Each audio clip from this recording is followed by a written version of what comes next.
الذي أرسله بالحق بشيرا ونذيرا وداعيا إلى الله بإذنه وسراجا منيرا.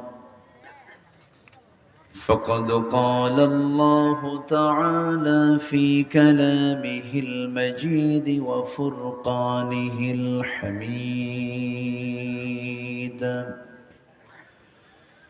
أعوذ بالله من الشيطان الرجيم. بسم الله الرحمن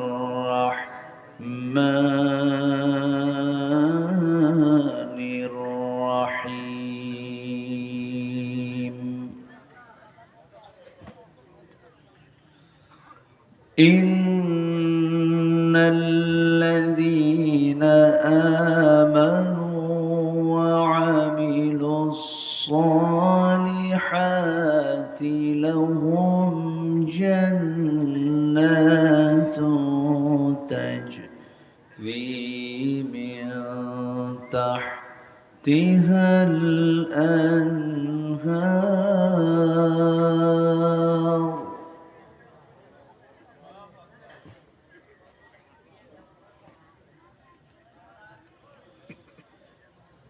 ذلك الفوز الكبير.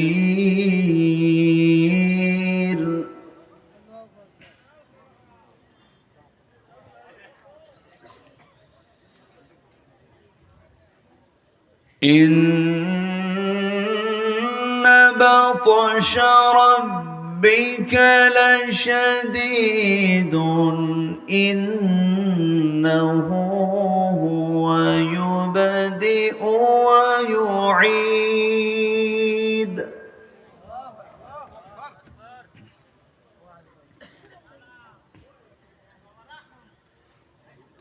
وهو الغفور الودود ذو العرش المجيد.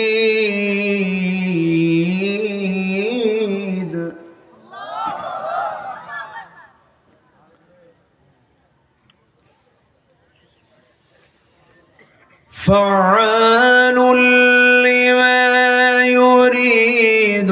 هل أتاك حديث الجنود فرعون وثمود؟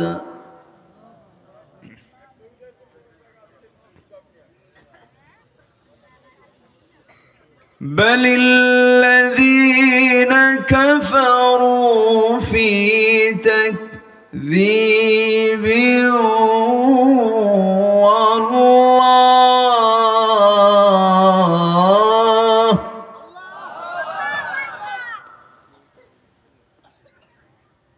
والله من ورائهم محيط.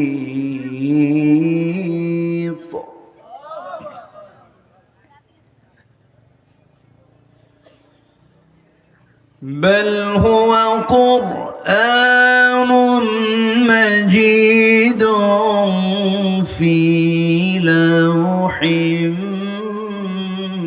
محفوظ.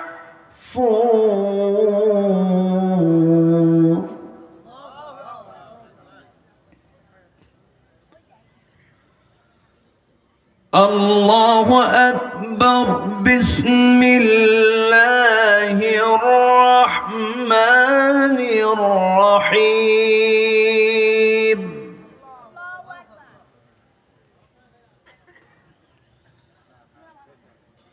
إن الله وملائكته يصلون على النبي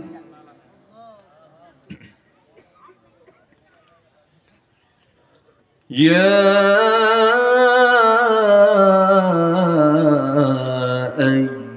أيها الذين آمنوا صلوا عليه وسلموا تسليما اللهم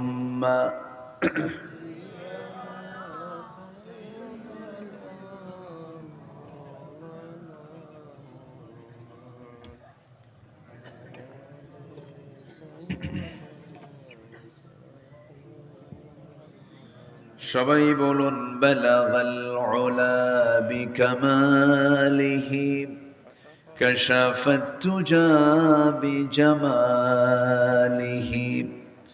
হাসুনাত জামিউ খিসালিহি সাল্লু सूरत यूसुफ बिदारी हिकमत लुक़मान इमाम कारी क़ुरआन बारी ये है दिले सादिमान इमाम बलगल उला बिकमालिही كشف التجى بجماله حسنت جميع خصاله سلوا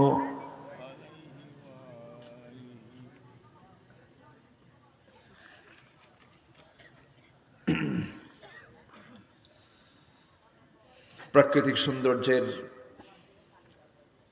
অপরূপ লীলাভূমি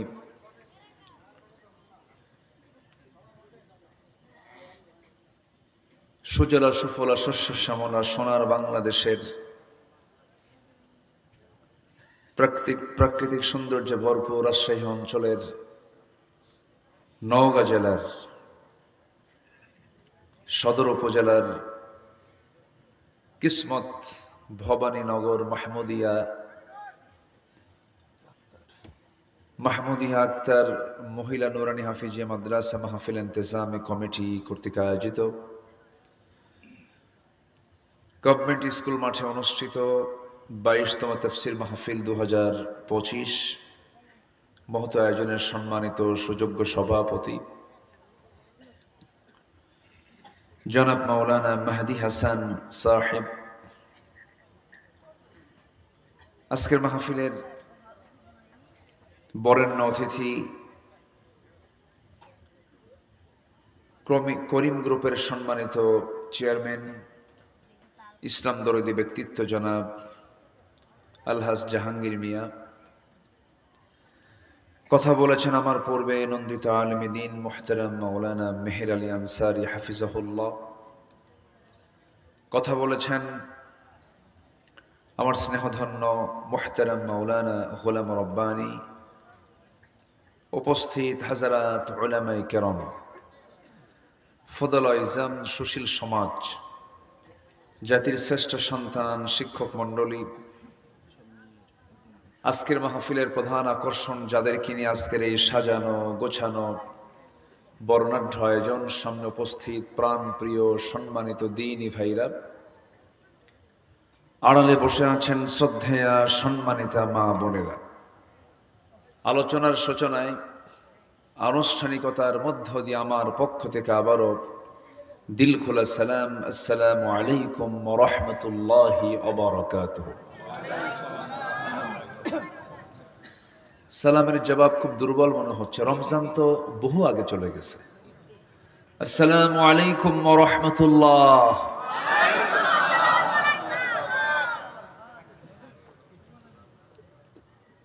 সবাই কেমন আছেন বলেন? আমাকে প্রশ্ন করলেন, জি আল্লাহ তাআলা আমাকে আপনার মতো আপনার সাথীতে বসে রেখেছেন। বলছি আলহামদুলিল্লাহ। উঠতে একটু দেরি হলো, এ সময় তো মাহফিল শেষ হয়ে যায়। ঠিক তো, কিন্তু ঠিক তো কিছুই নাই। তো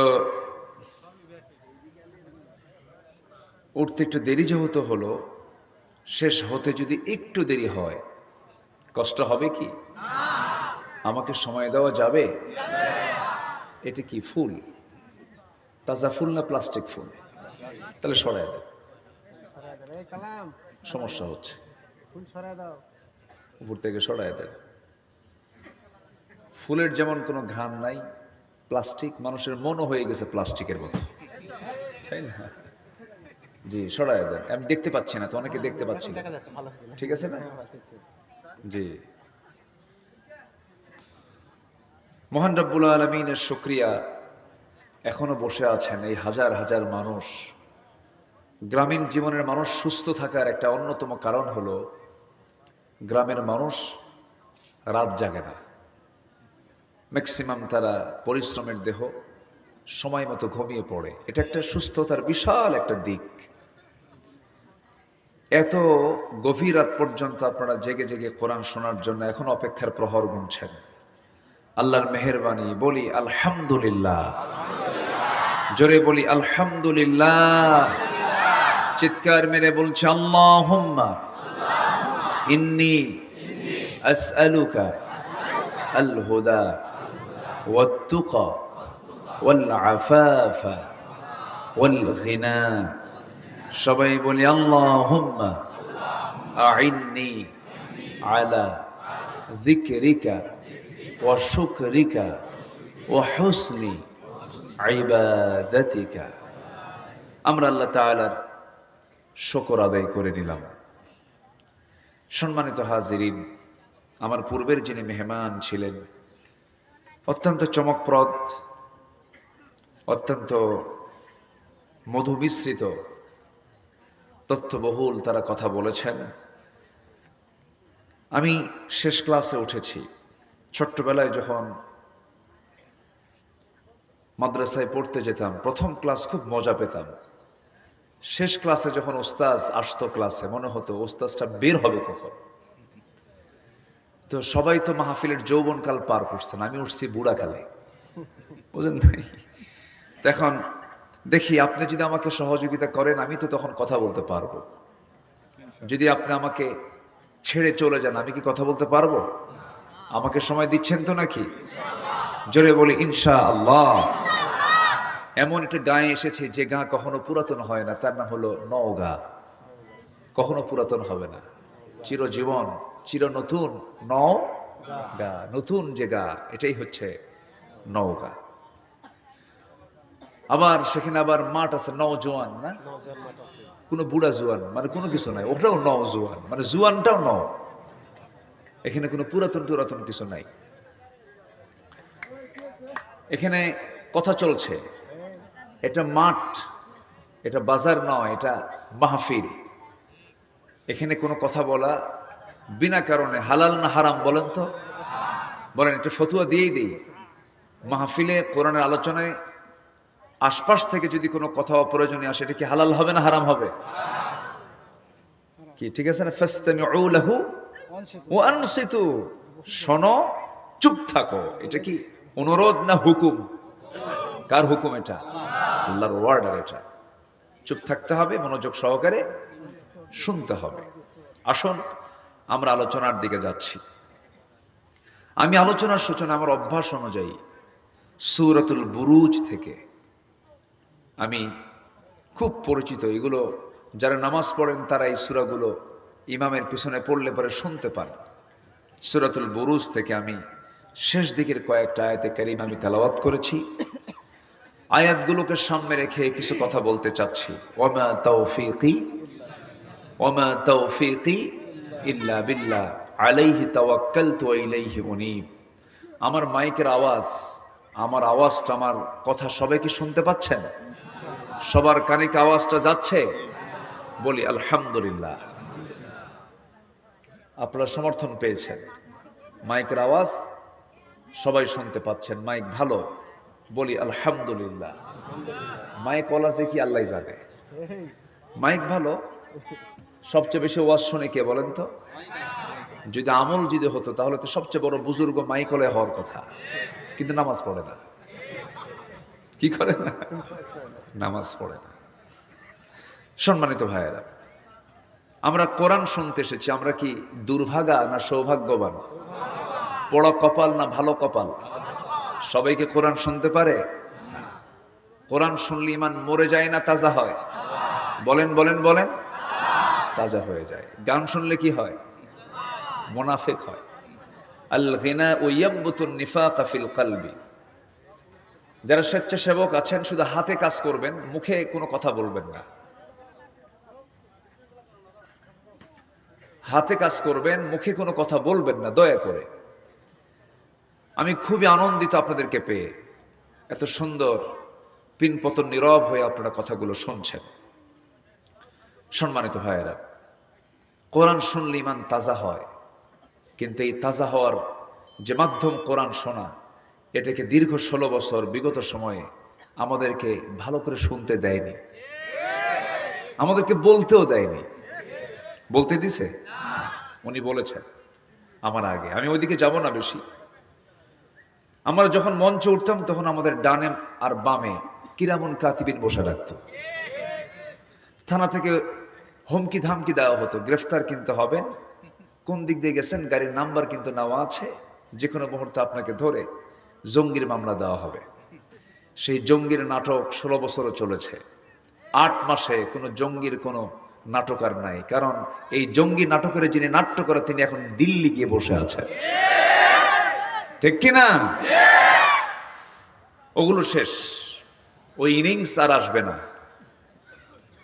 কারণ জুলুম কখনো টিকসই হয় না, জুলুম টিকবে না। আপনি পরিবারে জুলুম করবেন, আপনিও টিকতে পারবেন না। আপনি সমাজে জুলুম করবেন, আপনিও টিকতে পারবেন না। জুলুম আছে যেখানে, গজব আছে সেখানে। জুলুম করা যাবে না। যার পুকুর সে খাবে, আপনি কেন পুকুর দখল করবেন? জুলুম করা যাবে না। আপনি রায় দেবেন, আপনি ভোট দেবেন, এটা আপনার অধিকার। আপনার ভোট, আপনার রায়কে অন্য কেউ নিতে পারে না। সম্মানিত ভাইয়েরা, আকলমন্দ ইশারা বাসাত, সচেতন ব্যক্তির জন্য ইঙ্গিতগুলোই যথেষ্ট। আমরা বুঝে নেই কথাগুলো। একটা বিষয় ক্লিয়ার হয়ে গেল যে আমরা ব্যক্তিগত জীবনে, সামাজিক জীবনে, রাষ্ট্রীয় জীবনে কোথাও জুলুমের কোনো অস্তিত্ব রাখবো না। জোরে বলি ইনশাআল্লাহ। তাহলে আমরা সুখ পাবো, শান্তি পাবো, সমৃদ্ধি আসবে। হিংসা করব না। কি করব না? গ্রামের মানুষের তো কোনো হিংসা নাই। আসতে কয় জমি কেনে একজন আর ঘুম হয় না আরেকজনের, খালি মাথা থাপড়ায়, হাই রে কি কামটা হলো, জমিটা কিনলো কেন, বিশাল টেনশন। যখন দেখবেন আপনার হিংসা হয়, ভাবতে হবে ভালো শয়তান আপনাকে ধরছে। কি শয়তান? শয়তান ভালো হয়? ছোট্ট বাচ্চাটা কি সুন্দর করে হাসতেছে না? বড় শয়তান আপনাকে ধরে ফেলেছে। হিংসা করা যাবে না। হিংসা মানেই আপনার অন্তরটা নষ্ট হয়ে গেছে।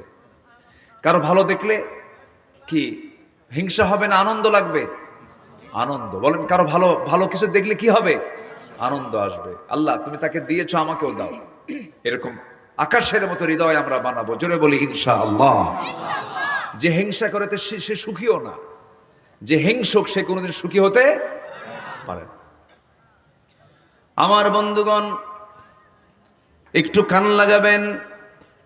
আমরা সফলতার জন্য কত দিকে দৌড়াই, সফল হওয়ার জন্য পৃথিবীর এক প্রান্ত থেকে অপর প্রান্ত দৌড়াই। এই ব্যবসা ওই ব্যবসা, এই চাকরি ওই চাকরি, এর পিছনে দৌড়, ওর পিছনে দৌড়। সফলতার পিছনে আমরা কত দৌড়াই, জীবনের ক্যারিয়ার গঠন করার জন্য কত পেরেশান হয়ে যাই। কিন্তু আল্লাহ বলছেন, বান্দারে সফল হওয়ার জন্য সবার আগে আমার পরামর্শ নিয়ে নাও। আল্লাহ রাব্বুল আলামিন সুন্দর করে সূরাতুল বুরুজে বলছেন, ইন্নাল্লাযীনা আমানু ওয়া আমিলুস সালিহাতি লাহুম জান্নাতুন তাজরি মিন তাহতিহাল আনহার যালিকাল ফাওজুল কাবীর। জোরে বলুন আল্লাহু আকবার। সফল হওয়ার জন্য আমরা সবার আগে পরামর্শ নেব কার কাছে? বলুন, আসতে বলবেন না, কার কাছে? আমার প্রাণটা কার হাতে? আমার চোখটা চালান কে? আমার কানটা চালান কে? আমার নাকটা চালান কে? চোখ দিয়া দেখে কে?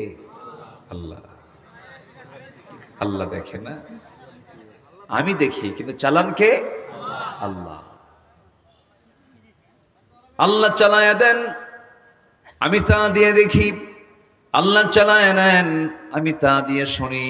এই জন্য মহান রব্বুল আলামিন বলেন, ইন্নাস সামআ ওয়াল বাসারা ওয়াল ফুআদা কুল্লু উলাইকা কানা আনহু মাসউলা। শ্রবণ শক্তি, দৃষ্টি শক্তি, অন্তর শক্তি সব জিজ্ঞাসিত হবে একদিন। কার কাছে? আসতে বলবেন না, কার কাছে? আমার বন্ধুগণ, চোখ সিনিয়র না কান সিনিয়র বলেন? সিনিয়র কোনটা? শ্রবণ শক্তি মানে কান সিনিয়র না চোখ সিনিয়র বলেন? কান। মেডিকেল সায়েন্স বলছে মানুষের ক্রমবিকাশ মার পেটে যখন থাকে প্রথম ম্যাচিউর হয়ে হলো কান, এরপরে চোখ। তাহলে সিনিয়র কোনটা বলেন? কান। আল্লাহ পাক কানটা আগে দিয়েছেন। কোরআন তো ধারাবাহিকতা রক্ষা করে। সুবহানাল্লাহ বলবেন না? আল্লাহ রাব্বুল আলামিন নিজে বলছেন, ইন্নাহু কানা সামিআম বাসীরা। শ্রবণ শক্তির কথা আল্লাহ রাব্বুল আলামিন আগে বলেছেন, এরপরে দৃষ্টি শক্তির কথা বলেছেন, অন্তর শক্তির কথা বলেছেন। রূহটা কিন্তু পরে আসে। ওয়ানাফাখা রূহাহু, দেহের মধ্যে রূহটা ঢুকায় দেন তিনি আমার কে? আসতে বলবেন না, তিনি আমার কে? আল্লাহ পাক। সেই মহান রব্বুল আলামিন বলছেন, বান্দা সব কিছুর ব্যাপার আমি তোমাকে প্রশ্ন করব। চোখ দিয়ে কি দেখেছো, কান দিয়ে কি শুনেছ, অন্তর দিয়ে কি চিন্তা করেছো, দুই পা দিয়ে কোথায় গিয়েছো, দুই হাত দিয়ে কাকে থাপ্পড় মেরেছো, কোন থানায় তুমি ভালো মানুষের নামে মামলা দিয়েছো, ঠুনকো মামলায় তাকে আক্রান্ত করে কোনো দোষ নাই তাকে বছরের পর বছর জেলখানায় রেখেছো। তুমি বিচারপতির চেয়ারে বসে নিরপরাধ একজন মানুষকে ধরে নিয়া জেল জীবনে তাকে 10 বছর 12 বছর মামলা দিয়া তাকে জেলখানা আটকে রেখেছ। মার হক আদায় করতে পারে নাই, বইয়ের হক আদায় করতে পারে নাই, সন্তানের হক আদায় করতে পারে নাই। এই যে হকগুলো নষ্ট করেছ, অবশ্যই তোমাকে জবাব দিতে হবে কার আদালতে? আল্লাহ বলছেন, আল-ইয়াওমা নাখতিমু আলা আফওয়াহিহিম وتكلمنا أيديهم وتشهد أرجلهم بما كانوا يكسبون। জোরে বলুন আল্লাহু আকবার। আজকের দিনে তোমাদের আমি মুখকে মোহর মেরে দেব, মুখ দিয়ে কোনো কথা বলতে পারবে না, জিহ্বা বন্ধ করে দেব। সাক্ষ্য দেবে তোমাদের হাত, সাক্ষ্য দেবে তোমাদের পা। অঙ্গ প্রত্যঙ্গগুলোকে আমার নিয়ন্ত্রণ করতে হবে। যদিও আল্লাহ পাক আমাকে এগুলো দিয়েছেন, কিন্তু হাত দিয়ে আমি কাজ করি, পা দিয়ে আমি কাজ করি, চোখ দিয়ে আমি দেখি, কান দিয়ে আমি শুনি। সেই জন্য সব শাসন করার আগে নিজের দেহকে আগে শাসন করতে হবে।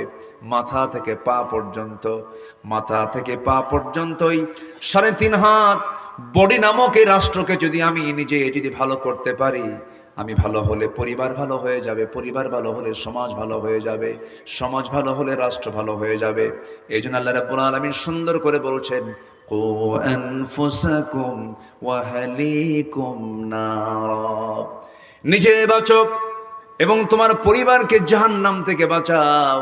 এই জন্য নিজের বাঁচার দরকার আছে না নাই বলেন? আসতে বলবেন না, আছে না নাই?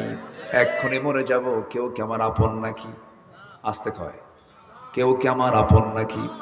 এখনই মরে যাব আমি, কোনো পরিচয় থাকবে না দুনিয়ার কারো কাছে।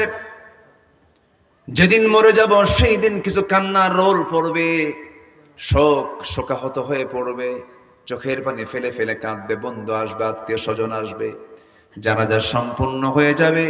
সন্তান পর্যন্ত দেরি করবে না, কাঁদবে ঠিকই, কিন্তু বলবে তাড়াতাড়ি দাফন করে দাও, কারণ দেরি হলে পরে লাশটা ফুলে উঠবে, পচে যাবে, গলে যাবে। দিয়ে আসবে ওই কবরের মাটিতে পোকামাকড়ের খাবার হিসাবে দাও, খাবার হিসাবে আমার দেহটাকে কবরে রেখে আসবে। 24 ঘন্টা যাবে না মাথার চুলগুলো খসে খসে পড়বে, 3 দিন যাবে না চামড়াগুলো গলে গলে পোকার পেটে চলে যাবে। 3 দিন চলে যাবে, 7 দিন চলে যাবে, পেটের নাড়ি ভুঁড়ি সব, চোখ মুখ কান নাক দিয়ে বের হওয়া শুরু হয়ে যাবে, কিম্ভূত কিমাকার চেহারা হয়ে যাবে, কোন অস্তিত্ব থাকবে না, আমার চেহারার সৌন্দর্য সব মাটি খেয়ে শেষ করে ফেলবে। 3টা মাস চলে যাবে, দেখা যাবে যদি কবরটা যদি খনন করে দেখা হয়, কয়েকটা হাড় ছাড়া আর কোন অস্তিত্ব আমার নাই রে। আল্লাহ বলছেন, বান্দারা আমাকে কেমন করে ভুলে থাকো তুমি, আমাকে ভুলে যেও না। সবাই ভুলবে কিন্তু আমি আল্লাহ তোমাকে কখনো ভুলবো না। আমার বন্ধুগণ, যদিও আমরা এই আয়াতটা সবার মুখস্থ আছে, আমার দেশে প্রচলিত দোয়া মনে করে, কিন্তু দোয়া এটা নয়, এটা হলো আল্লাহর কালামের আয়াত, অত্যন্ত তাৎপর্যপূর্ণ আয়াত। যারা পারেন ঠোঁট মিলিয়ে বলুন, মিনহা খালাকনাকুম ওয়া ফিহা নুঈদুকুম ওয়া মিনহা নুখরিজুকুম তারাতান উখরা। সবাই বলুন, মিনহা খালাকনাকুম وفيها نعيدكم ومنها نخرجكم تارة أخرى। আমি তোমাকে মাটি থেকে সৃষ্টি করেছি, আবার তোমাকে এই মাটিতেই যেতে হবে, আবার তোমাকে সেখান থেকে তোমাকে উত্থিত করব, আমি তোমাকে আবার সেখান থেকে তুলে নেব, বিচার করব পাই টু পাই, চুল পরিমাণ বিচার আমি কম বেশি করব না। ফামাইয়ামাল مثقال ذرة خيرا يره ومن يعمل مثقال ذرة شرا يره। যাররা শব্দের তাফসীর আসছে, যাররা বলা হয় এমন ছোট জিনিসকে যাররা বলা হয়, যা খালি চোখে দেখা যায় না। এমন কোন ক্ষুদ্র আমল নাই যা সেদিন সে দেখতে পাবে না, ভালো হোক আর মন্দ হোক, সব বান্দার সামনে প্রেজেন্ট করবেন। তিনি আমার কে? জোরে বলেন, তিনি আমার কে? বিচার করবেন আমার আল্লাহ তাআলা। সেই দিন বিচারক তিনি, যেই বিচারকের পরিচয় দিতে আমরা প্রত্যেক নামাজের ভিতরে 3 নম্বর আয়াতে বলে ফেলি। যারা পারেন সুন্দর ঠোঁট মিলিয়ে বলুন, মালিকি ইয়াউমিদ্দিন ইয়্যাকা না'বুদু ওয়া ইয়্যাকা নাস্তাঈন। জোরে বলুন আল্লাহু আকবার। বিচার দিবসের মালিককে বলেন, সবচেয়ে বড় বিচারককে। এই জন্য আল্লাহ বলছেন, ও দুনিয়ার মানুষ, 7 শ্রেণীকে আমি আরশে আজিমের ছায়ে জায়গা দেব। এর মধ্যে 1 নম্বর শ্রেণী হলো যে সঠিক বিচার করে। সুবহানাল্লাহ বলেন। এই জন্য বিচারকের দাম দুনিয়াতেও বেশি, আখিরাতেও। এই দেশের সবচেয়ে বড় সম্মানজনক পদ কোনটা বলেন? প্রধান বিচারপতি। প্রধান বিচারপতির দাম সবচাইতে বেশি। আল্লাহ রাব্বুল আলামিনের কাছেও বিচারপতির দামটা বেশি। ইমামুন আদিলুন সাবআতু ইযিল্লুহুমুল্লাহু ফি যিল্লিহি ইয়াউমুল লা যিল্লান ইল্লা যিল্লুহু। ইমামুন আদিল রাজুলুন কলবুহু মুআল্লাকুম বিল মাসাজিদ। আমার বন্ধুগণ, আল্লাহ রাব্বুল আলামিন আরশ আজিমের ছায়ার 7 শ্রেণীকে জায়গা দিয়ে দিবেন। এর মধ্যে 1 নম্বর হলো একজন সৎ বিচারক, একজন সঠিক বিচার যে ব্যক্তি করতে পারবে। কিন্তু গোটা দুনিয়া জুড়ে আজকে সবচাইতে বড় সমস্যা হলো, গোটা পৃথিবীর কোথাও কি কোনোদিন কোথাও কি আমরা দেখতে পাচ্ছি এখন সঠিক বিচার কি আছে নাকি? আসতে বলবেন, আছে? ফিলিস্তিন কি অবস্থা হয়ে আছে! ফিলিস্তিনকে ভাবলে পরেই হৃদয়ে রক্তক্ষরণ হয়, কত কষ্ট হয়। দেখতেছেন না? ছোট্ট বাচ্চা খাবার নাই, ছাগলের ঘাস চাবাচ্ছে। একটু মনে মনে চিন্তা করেন তো, সন্তানটা আমার হলে কেমন লাগতো।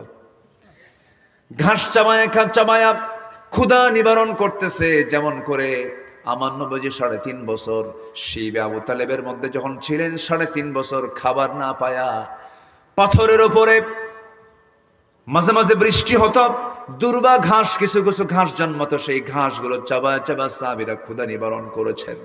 সেদিন ছোট্ট একটা বাচ্চার ভিডিও ফুটেজ দেখে আমার চোখের পানি আটকাতে পারি নাই। ছোট্ট বাচ্চাটা চাবাচ্ছে ঘাস, বাপ নাই মা নাই। আধুনিক দুনিয়ার সমরাস্ত্র ব্যবহার করে মধ্যপ্রাচ্যের কসাই ইসরায়েল বেনিয়ামিন নেতানিয়াহু মুহূর্তে 20 সেকেন্ড পর পর মিসাইলগুলো মারতেছে। মিসাইলগুলো পড়ে বিল্ডিংগুলো বম্বিং করে উড়ায় দেয়। বিল্ডিং বম্বিং হওয়ার আগে ওই বম্বিং এর সাথে সাথে মানুষের লাশটা আকাশের দিকে উঠতে থাকে। এই যে নির্মমতা, এই যে বর্বরতা, এই যে পাশবিকতা, এটার মূল কারণ হলো গোটা দুনিয়াতে আজকে মানবতা কাজ করছে না, পাশবিকতা কাজ করছে। বলেন, পাশবিকতা কাজ করছে, দানবতা কাজ করছে, মানবতা নাই। এই যে মানবতা ধ্বংস হয়ে যাচ্ছে, এর মূল কারণ অন্য কিছু না, এর মূল কারণ হলো দুনিয়ার সভ্যতায় মানুষ, দুনিয়ার চেতনায় মানুষ বেশি ব্যস্ত হয়ে পড়েছে। পুঁজিবাদী চেতনা, জাতীয়তাবাদী চেতনা, সেকুলার চেতনা, দুনিয়ার চেতনা দিয়ে মানুষ কখনো ভালো হবে না। একমাত্র ভালো হবে মানুষ আল্লাহর দেওয়া কোরআন আর ইসলাম দিয়া। আস্তে কন কেন, জোরে বলুন ঠিক কিনা? কোরআন শান্তি দিতে পারে। কোথাও লেগেছে আগুন, আগুন যদি নিভাতে চান কি লাগবে বলেন? বলেন, পানি ছাড়া কি কোনো সমাধান আছে নাকি? পানি ছাড়া কোনো একমাত্র সমাধান হলো পানি। আগুন, আগুন লেগেছে, পানি লাগবে। বাড়িওয়ালা বলে আমার বাড়িতে আগুন লেগেছে, যার কাছে যা কিছু আছে তা নিয়ে আমারে বাঁচাও। পার্শ্বে দিয়ে যাচ্ছিল একজন মাঠ, একজন ড্রাম ভর্তি ডিজেল নিয়ে, যখন বলছে যার কাছে যা কিছু আছে তা নিয়ে আমারে বাঁচাও, বিসমিল্লাহ বলে এক ড্রাম ডিজেল দিছে ঢেলে। আগুন কি কমবে না বাড়বে? বিসমিল্লাহ কইছে তো, কিন্তু বিসমিল্লাহ জায়গায় বলতে হবে না অজায়গায় বলতে হবে? জায়গায় বলতে হবে। আগুন গেছে বেড়ে। আরেকজন যাচ্ছিল ভ্যান ভর্তি লাকড়ি আর খড়ি নিয়ে, যখন বলেছে যার কাছে যা কিছু আছে তা নিয়ে আমারে বাঁচাও, বিসমিল্লাহ বলে গোটা ভ্যান ভর্তি লাকড়ি দিছে ঠেলে। আগুন তো কমবে না। আগুন কমানোর জন্য যেমন পেট্রোল, ডিজেল, অক্টেন যেমন উপযুক্ত নয়, আজকের সমাজের আগুন যে দাও দাও করে জ্বলছে সমাজ জুড়ে, রাষ্ট্র জুড়ে, দুনিয়া জুড়ে, যে অশান্তি দাও দাও করে জ্বলছে দেশে দেশে, শুধু ক্ষমতার লড়াই, ক্ষমতার প্রদর্শনী, পাওয়ারের ডিসপ্লে, ডিসপ্লে অফ পাওয়ার। আমার 2000 পারমাণবিক, আমার 100, আমার 500, আমার 400, এই যে ক্ষমতার মিস ইউজ করতে গিয়ে যা কিছু হচ্ছে, আল্লাহ রাব্বুল আলামিন বলছেন বান্দারে, শান্তি পাওয়ার জন্য দুনিয়ার কোনো ক্ষমতাকে তোমার বিশ্বাস করা যাবে না। একমাত্র ক্ষমতা বিশ্বাস করতে হবে একমাত্র কার? আসতে বলবেন না কার? আন্নাল কুওয়াতা লিল্লাহি জামিআ, আন্নাল কুওয়াতা লিল্লাহি, সকল ক্ষমতার উৎসকে। আরো জোরে, আরো জোরে, আরো জোরে। 16 বছর যারা ছিল ক্ষমতায় ভাবছিল আসি কিয়ামত পর্যন্ত থাকবো, মাঝে মাঝে হুমকে দিত 2041, ভিশন 2021, 25-24 শেষ। ফেরাউন ছিল 1600 বছর পৃথিবীতে বেঁচে, এরা ছিল 16 বছর। সংখ্যার যে মিল হলো কেমনে বুঝলাম না। বুঝলে, নমরুদ, ফেরাউন, সাদ্দাত, এদের সব চরিত্র এদের মধ্যে ছিল। আসতে কবেন না, যেরকম ঠিক কিনা? এক একটার স্বভাব সবগুলো এদের মধ্যে লালন করেছিল এরা। আমি কি কথা বলবো? কষ্ট পাচ্ছেন নাকি আপনারা? এ ওঠে কারা? ধর এই যে উঠতেছে কেন? এই যে ওই যে উঠে, সমস্যা কি? বসে। কি চাপ? চাপ কি নিম্নচাপ? এই তো মুশকিল। হ্যাঁ, এটা বসেন না। কত সময় চলে যায় এদিক সেদিক। আজকে না হয় এটা সময় দেব কোরআনের জন্য। লস হবে? আজকে কোনো লস হবে? আড্ডা মারতে মারতে 3 ঘন্টা চলে যায়, টেরি পাওয়া যায় না। এরকম হয় না? এরকম হয় না? গত 2 বছর আগে বিশ্বকাপ খেলা হচ্ছে ফুটবল। আমি চট্টগ্রাম থেকে আসতেছি, বারাইয়ার হাট পার হতে নিয়ে মিরের সরাই পার হচ্ছি। হঠাৎ করে রাত 2টার দিকে একজন ফোন দিয়ে বলে, হুজুর আমি আপনার খুব ভক্ত, আমি আপনার ওয়াজ শুনি। হুজুর আমি তাহাজ্জুদ পড়লাম, একটু দোয়া করবেন আমার জন্য। আরেকটা দোয়া চাই। কি হুজুর? আর্জেন্টিনার খেলা চলে, একটু দোয়া করবেন। এতক্ষণ ধরে এত সুন্দর কথাগুলো লাগলো আমার, শেষে কি কয়? মানে একজন তার বাবার প্রশংসা করছে, এক ভাই আরেক ভাইকে তার সামনে তার বাবার প্রশংসা করতে নিয়ে বলছে, ভাই তোমার বাপটা কত সুন্দর ভালো ছিল, কত সুন্দর টানা টানা চোখ, প্রশস্ত কপাল, চুলগুলো কালো, এরপরে কি সুন্দর তার বডির সৌন্দর্য, সুঠাম দেহ, আর দাঁতগুলো এত সুন্দর কুত্তার দাঁতের মতো চকচকা। কি কথা কি বুঝলেন? মানে এত সব কথা সুন্দর কয়া শেষে এমন একটা শব্দ খুঁজছে, সব শেষ। কত সময় তো আমরা ব্যয় করি। আমরা কোরআনের জন্য সময় ব্যয় করলে কোরআন আমাকে সুপারিশ করে জান্নাতে নিয়ে যাবে। কোরআনকে আমরা বেশি করে সময় দেব, জোরে বলি ইনশাআল্লাহ।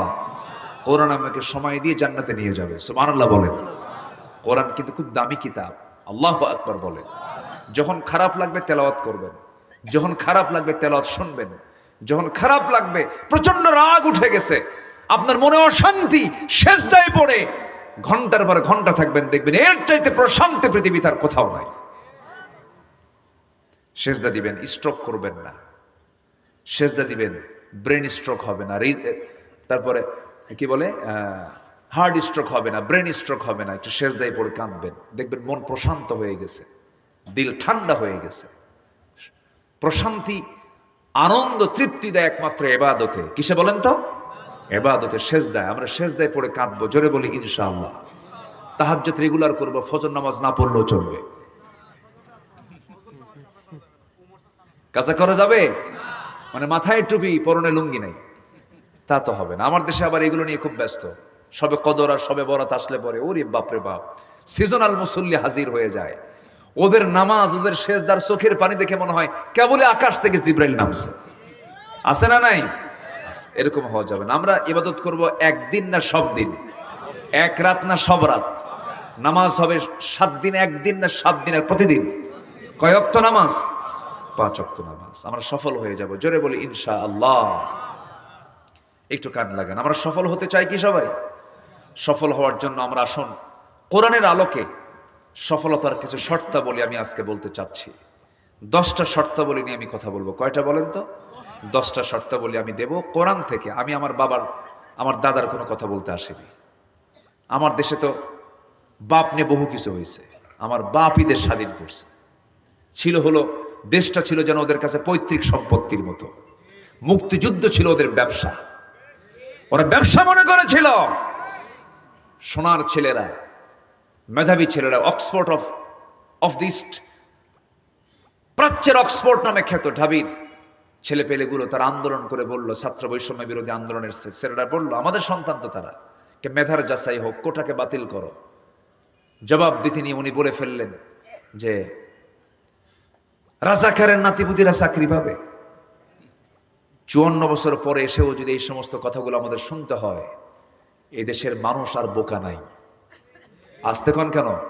ওরা বোকা বানিয়ে রাখতে চেয়েছিল। বোকা মানুষ নাই, মানুষ সচেতন, সবকিছু বোঝে। এটা 2025-এর বাংলাদেশ, 2025, এটা মাথায় রাখতে হবে। এরপরে কথা বলতে হবে। সম্মানিত ভাইয়েরা, সব দেখে শেষ করেছি, সব আইন দেখে শেষ করেছি। আমরা একটা বারের জন্য আমরা আগামী দেশ দেখতে চাই, কোরআনের দেশ। আসতে কন কেন? কোরআন কি কোনো দলের, নির্দিষ্ট কোনো দলের? কোরআনটা কার? যে মুসলমান তার। আমরা সবাই কি বলেন? আমরা সবাই কি? এদেশের সংখ্যাগরিষ্ঠ কি? সংখ্যাগরিষ্ঠ কি? ইসলাম থাকলে সব ধর্ম নিরাপদ থাকবে। ইসলাম যেখানে থাকবে না, কোন ধর্মের নিরাপত্তা থাকবে না। ইন্ডিয়াতে ওয়াকফ স্টেট, মসজিদ, মাদ্রাসা, মন্দিরে যে দানগুলো করা হয়, এটাকে ওয়াকফ স্টেট বলা হয়। ওরা মন্দিরের ওয়াকফ স্টেটকে ঠিক রেখে ইন্ডিয়াতে নতুন করে তারা আইন পাশ করেছে, মুসলিম যে ওয়াকফ স্টেটগুলো, এগুলোকে বাজেয়াপ্ত করে এই সমস্ত সম্পত্তিগুলো তারা দখল করার চেষ্টা করছে। ইসলাম সেখানে হুমকির সম্মুখীন, মুসলিম সেখানে হুমকির সম্মুখীন। ভারতের কাছ থেকে মুসলমানদের সাম্প্রদায়িক সম্পদের শিক্ষা নেওয়ার কিচ্ছু নাই, আমাদের থেকে শিক্ষা নিতে হবে তাদের। এই নওগাঁতে হিন্দু ভাইরা আছে না নাই? আসতে পারে, আছে না নাই? আমরা তাদেরকে জামাই আদরের মতো করে রাখি, আমরা তাদেরকে কোলে পিঠে করে লালন করি, তাদের মন্দির আমরা পাহারা দেই। আমরা কি ভুল বলছি? আমি কি ভুল বলছি? ইসলামের কারণে আমরা তাদেরকে মোহাব্বতটা করি। বলি আলহামদুলিল্লাহ, জোরে বলি আলহামদুলিল্লাহ। সফল হতে হলে আমাকে আপনাকে কিছু কাজ করতে হবে। সাকসেস হতে হলে আমার আপনার কিছু পথ বের করতে হবে। সফলতার দুটো আরবি আমরা এখানে পাবো, একটা হচ্ছে ফাউজুন, আরেকটা হচ্ছে ফালাহুন। মুফলিহুন, ফাইজুন। ফাউজুন কবীর, ফাউজুন শব্দটা আসবে, আর মুফলিহুন এই শব্দটা বারবার আসবে, আফলাহ শব্দটা আসবে। এই দুটো শব্দ নিয়ে আমার আজকে দেখবেন প্রত্যেকটা আয়াতের মধ্যে এই দুটো শব্দ আপনারা পেয়ে যাবেন। সফলতা কারা, সফল কারা, আল্লাহ পাক সুন্দর করে বলছেন। 1 নাম্বার সফল কারা, কোরআনের আয়নায় আমরা একটু নিয়ে নেই। আল্লাহ পাক সূরা বুরুজের মধ্যে সুন্দর করে বলছেন। কষ্ট দিচ্ছি মনে হয়? আমি আরো আগে উঠলে না খুব ভালো হতো, তাই না? বারবার আমি এটা চিন্তা করছি যে আমি কি কষ্ট দিচ্ছি কিনা আপনাদের। কষ্ট পাচ্ছেন না তো? মানে এই এলাকার লোক ঘুমায় না মনে হয়, না ঘুমায় তো, একটু কষ্ট হচ্ছে। আগামীতে এটা সতর্ক থাকবেন যেন আগামীতে মাহফিলগুলো যেন সঠিক সময়ে শুরু হয়ে সঠিক সময় যেন শেষ হয়। আল্লাহ কবুল করুন, জোরে বলি আমিন। সবকিছুই সময় মতো হওয়া উচিত। নামাজটা সময় দরকার না অসময় দরকার? আল্লাহ বলছে ইন্নাস সালাতা কানাত আলাল মুমিনিনা কিতাবান মাওকুতা। চলে যাবেন? ব্যাগ নিলেন যে প্রস্তুতি নিচ্ছেন, একসাথে যাই, থাকেন একটু, হ্যাঁ একটু থাকেন। মানে চলে গেলে তখন দেখে হুজুর যখন গেলই আমিও যাই। মানুষ কিন্তু অনুকরণ প্রিয়, অনুসরণ প্রিয়। একজনকে দেখলে আরেকজন এটাকে ফলো করে, একটু আমার দিকে তাকা। মানে 12টার পরে ওয়াজ করা মানে কি জানেন? পাগলির সাথে ঘর সংসার করা। আমি এটা প্রায় এই কথাটা বলি। এখন কি করবেন, একটু আসেন, মনোযোগ দিয়ে শোনেন। আমারও তো ঘুম চলে আসে, মানুষ তো ঘুম তো চলে আসবেই। সফল হওয়ার জন্য 1 নম্বর কাজ হচ্ছে ঈমান আনতে হবে। কি আনতে হবে বলেন তো?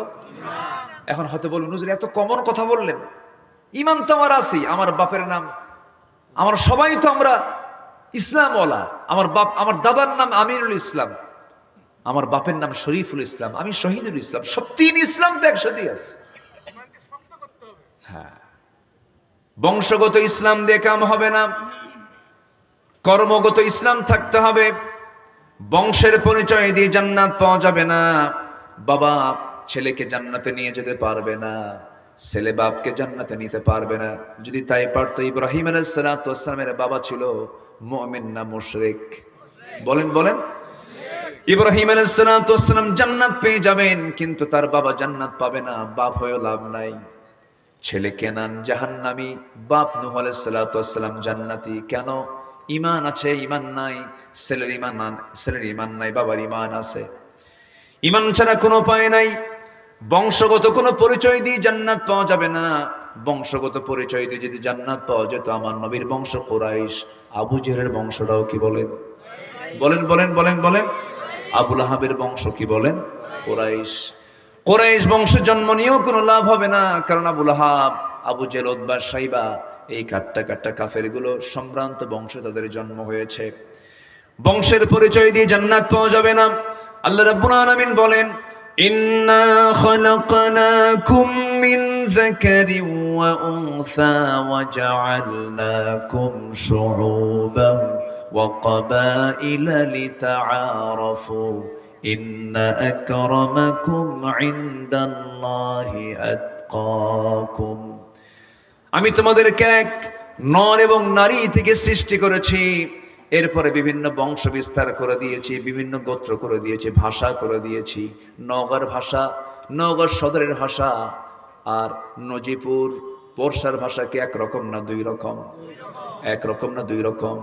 জেলা কয়টা আছে? জেলা কয়টা বলেন? এটা কি বিল পার হলাম আজকে?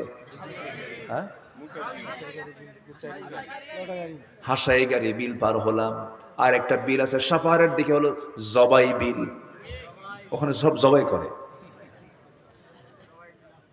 ওই জবাই বিলের মানুষগুলো কথা বলতে নিয়ে সিন পারে না, সালাম দিতে নিয়ে কয় আসসালামু আলাইকুম। আগে সালায়ের পরে দুলাভাই। স উচ্চারণ হয় না, পারে না। একই জেলা, দেখবেন তাদের ভাষা একরকম, আপনার ভাষা একরকম। কেন দিয়েছেন? আপনি হলেন হাসাই গাড়ি না, হাসাই গের এলাকার মানুষ, আর তারা হলো জবাই বিলের মানুষ। এই দুটাকে নিশ্চিত করার জন্য, দুটাকে ফাইন্ড আউট করার জন্য, স্পষ্ট করার জন্য আল্লাহ রাব্বুল আলামিন ভাষাকে চেঞ্জ করে দিয়েছেন। জবাই বিলের মানুষ এসে এখানে মাস্তানি করতে নিয়ে বলবে তুই তো জবাই থেকে আসছিস, সেখানে কি কস, কি বলিস সেই জায়গায়? আল্লাহ তাআলা ভাষাকে আঞ্চলিক পাসওয়ার্ড করে দিয়েছেন। আবার আপনি দুপচাচের দিকে চলে যাবেন, আরেকটা ভাষা পাবেন। আক্কেলপুরে পাবেন, যাবেন, আরেকটা ভাষা পাবেন। ওখানে কোনো ব্যাককেল নাই, সব ওখানে কি বলেন? আক্কেলওয়ালা মানুষ। রংপুরে যাবেন, সেখানে আরেকটা ভাষা পাবেন। এরপরে নোয়াখালী যাবেন, আরেকটা ভাষা পাবেন। লক্ষ্মীপুরে যাবেন, আরেকটা ভাষা পাবেন। ভোলা যাবেন, আরেকটা ভাষা পাবেন। চট্টগ্রাম যাবেন, আরেকটা ভাষা পাবেন। হাজারো ভাষার বৈচিত্র্যময় রূপ কেন দিয়েছেন? মহান রব্বুল আলামিন এই জন্য দিয়েছেন, বিভিন্ন জাত দিয়েছেন, বিভিন্ন বংশ দিয়েছেন, এটাকে একে অপরকে চেনার জন্য, পরিচয় করার জন্য। তবে হ্যাঁ, এগুলো কোনো কিছু আমাকে মূল্যায়ন করবে না, আমার কাছে এগুলো মূল্যায়ন পাবে না। আমার কাছে মূল্যায়ন পাবে হলো যে বান্দা তাকে অবলম্বন করে ঈমান আনতে পেরেছে। জোরে কোন সুবহানাল্লাহ। তাহলে প্রথম হলো কি আনা বলেন তো? জোরে বলেন, কি আনতে হবে? ঈমান আনতে হবে। আমরা ঈমান এনেছি না পাইছি? ওই বাচ্চাগুলো কই যায়? ও টিচার চলে গেছে, হুজুর চলে গেছে, ছাত্র আর থাকবে না। ওদের আবার ফজরের আগে উঠতে হবে, ফজরের আগে তাদের পড়া আছে না, তারা চলে যাচ্ছে। যাক, আমার দিকে তাকান এখন। তাহলে ঈমান আমরা পাইছি না ঈমান এনেছি আমরা? বলেন তো, বলেন বলেন। পাইছি আমরা, ঈমান আনি নাই। ভালো করে ঈমান আনতে হবে, ঈমানের পরিচয় লালন করতে হবে, ঈমানকে তরুতাজা করতে হবে। মরা ঈমান আনা যাবে না, তরুতাজা ঈমান আনতে হবে। এবং ঈমান শুধু আনলেই হবে না, ঈমানের উপরে টিকে থাকতে হবে। ঈমান আনা যায় কিন্তু টিকে থাকা যায় না, সহজেই টিকে থাকা যায় না। ঈমানকে নষ্ট করার জন্য শয়তান মনে হয় নাই? নওগাঁ জেলায় শয়তান আসে না? এখানে শয়তান নাই তো? আসতে খবর না, আসে না? নাই। মানুষ যেখানে থাকবে সেখানে শয়তান থেকে যাবে। শয়তান তো ওয়াসওয়াসা দেওয়ার জন্য সর্বক্ষণ আছে। আপনি বসে আছেন, শয়তান পিছন থেকে বলছে তাড়াতাড়ি ওঠ, চলে যা, ওয়াসওয়াসা দেওয়ার জন্য। এখানেও কিন্তু শয়তান আছে। না, শয়তান মনে হয় এই বিল চেনে না।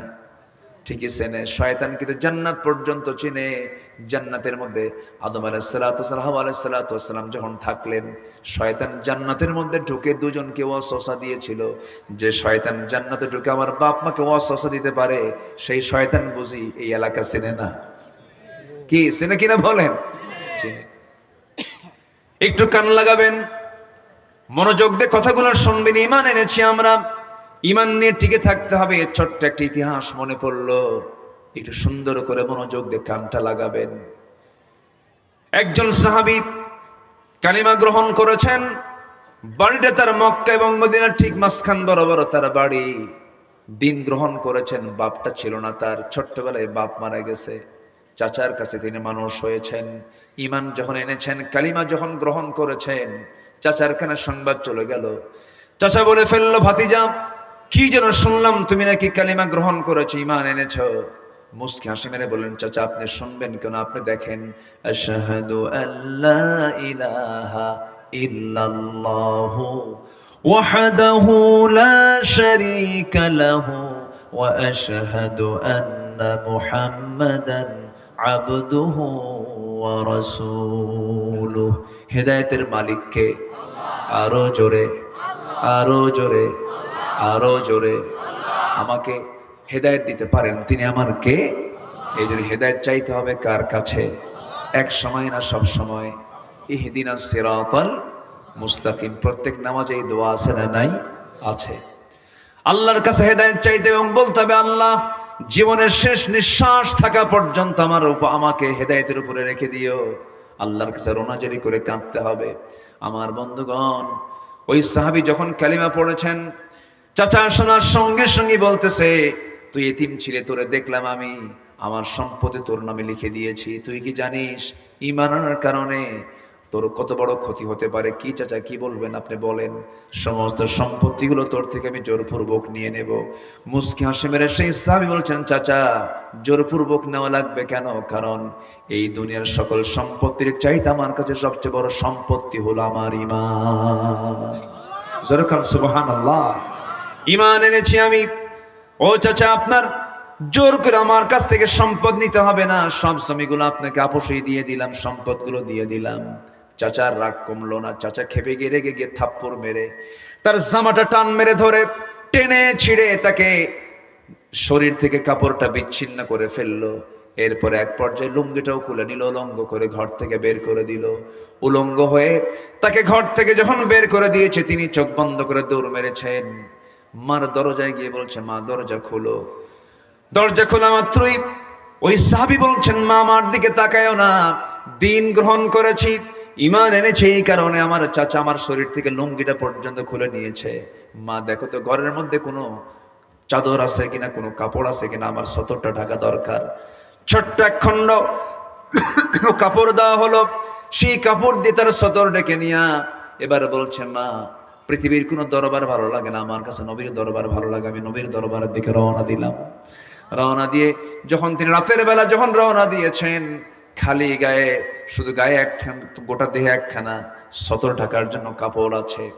আরবের দেশে বছরে 1 থেকে 1.5 মাস 2 মাস পর্যন্ত প্রচন্ড শীত থাকে, হাড় কাঁপানো শীত। সেই শীত আমার দেশেও হয় না, এমন হাড় কাঁপানো শীত। সেই শীতের ভিতরে এই সাহাবী, ধনী সাহাবী ছিলেন, দিন গ্রহণ করার কারণে গরিব হয়ে গেছেন, সব নিয়ে নিয়েছে। নগ্ন দেহে শুধুমাত্র সতরটা ঢেকে রওনা দিয়েছেন, থরথর করে কাঁপতেছেন। নবীর বাড়িতে পর্যন্ত পৌঁছে গেলেন, দরজায় গিয়ে নক করলেন। নবীজি দরজা খুলেই দেখেন নগ্ন দেহে কে যেন সামনে দাঁড়ানো, কিচ্ছু বললেন না। ভিতরে চট করে চলে গেলেন। ভিতরে গিয়ে আমার নবীর যত কাপড় ছিল সবচেয়ে পছন্দের 2টা জুব্বা আমার নবীজি হাতে বহন করে নিয়ে এসে বলছে, যুবক আগে কাপড়টা গায়ে পড়ো, দেহটা ঢেকে নাও, এরপরে তুমি আমার সঙ্গে কথা বলো। নবীর পরনের দেহটার জুব্বাটা তার গায়ে রাসূল পড়ায় দিলেন। এরপরে বলছেন, যুবক তুমি কি বলবে বলো। হুজুর দিন গ্রহণ করেছি, আমার চাচা আমার দেহ থেকে লুঙ্গি পর্যন্ত খুলে নিয়েছে। রাসূল মুস্কি হাসি মেরে বুকের সঙ্গে জড়িয়ে ধরে বলছে, আব্দুল্লাহ চিন্তা করো কেন, তোমার চাচা তোমাকে বস্ত্রহীন করেছে, আর আমি নবীজি আমার দেহের জুব্বা আমি তোমারে দান করে দিলাম। জোরে বলি সুবহানাল্লাহ, আরো জোরে বলি সুবহানাল্লাহ। ওই সাহাবীর কপাল খারাপ না ভালো? বলেন কপাল খারাপ না ভালো? দুনিয়া ছেড়েছেন, আখিরাত পেয়েছেন। আল্লাহু আকবার বলেন। আমার নবীজি বুকের সঙ্গে জড়িয়ে ধরলেন, বুকটা কাঁপতেছে সাহাবীর। সাহাবী বড় কান্নায় ভেঙে পড়েছেন। রাসূল বলছেন, কাঁদো কেন? আমি তোমার দায়িত্ব নিচ্ছি, তুমি কোনো চিন্তা করবে না। সাহাবী বলো, কি বলতে চাও বলো। হুজুর দুনিয়া বিক্রি করে আমি ঈমানটা গ্রহণ করে নিয়েছি। রাসূল খুব খুশি হলেন। ওমাইয়াশি নাফসাহু বিতিগা মারদাতিল্লাহ। আমার নবীজি বুকের সঙ্গে জড়িয়ে ধরে বলছেন, ও আব্দুল্লাহ চিন্তা করো না, কিছু বলতে চাও না কি বলো। হুজুর আপনি আমার জন্য দোয়া করেন। আমার নবীজি তৎক্ষণাৎ 2টা হাত উঁচু করে আকাশের দিকে তাকায় বলছেন, আকাশের মালিক আল্লাহ, আমার এই আব্দুল্লাহ দিন গ্রহণ করতে অনেক কষ্ট স্বীকার করেছে, দুনিয়া বিক্রি করে ঈমানকে গ্রহণ করেছে। আমার আব্দুল্লাহর জানমাল তুমি আল্লাহ কাফের বেঈমানদের জন্য হারাম করে দাও। সাহাবীর মনটা খারাপ হয়ে গেল, কেঁদে কেঁদে বলছেন, ইয়া রাসূলুল্লাহ আমি দোয়া চাইলাম কি, আপনি দোয়া করলেনটা কি? রাসূল বলছেন, কেন কি হয়েছে হুজুর? আপনি কাফের বেঈমানদের জন্য আমার রক্তকে হারাম ঘোষণা করলেন। আমি যদি কাফেরদের দ্বারা আক্রান্ত না হই আমি শহীদ হব কেমনে? আমি তো শহীদ হতে পারবো না। নবীজি মুস্কি হাসি মেরে বলছে, সাহাবী চিন্তা করো কেন? ওয়া ইম্মা তাআলা ফিরাশিহি, তোমার মৃত্যু যদি বিছানা শুয়ে থেকে যদি হয়ে যায়, যদি শহীদের দরজা পেতে চাও, তোমার তামান্না যদি থাকে, আল্লাহ রাব্বুল আলামিন অবশ্যই তোমাকে শহীদের দরজা দিয়ে দিবে। সাহাবীর হৃদয়টা ঠান্ডা হয়ে গেল। রাসূল বলেন, সাহাবী যাও আল্লাহর কালামের তেলাওয়াত করো, প্রশান্ত চিত্ততা নিয়ে চলে আসো। সাহাবীদের মাঝে তাকে পাঠায়া দিলেন। আসহাবে সুফফার সদস্য মণ্ডলীর ভিতরে তিনি চলে গেলেন। নবীর ঘরের সঙ্গে আসহাবে সুফফারা থাকতো।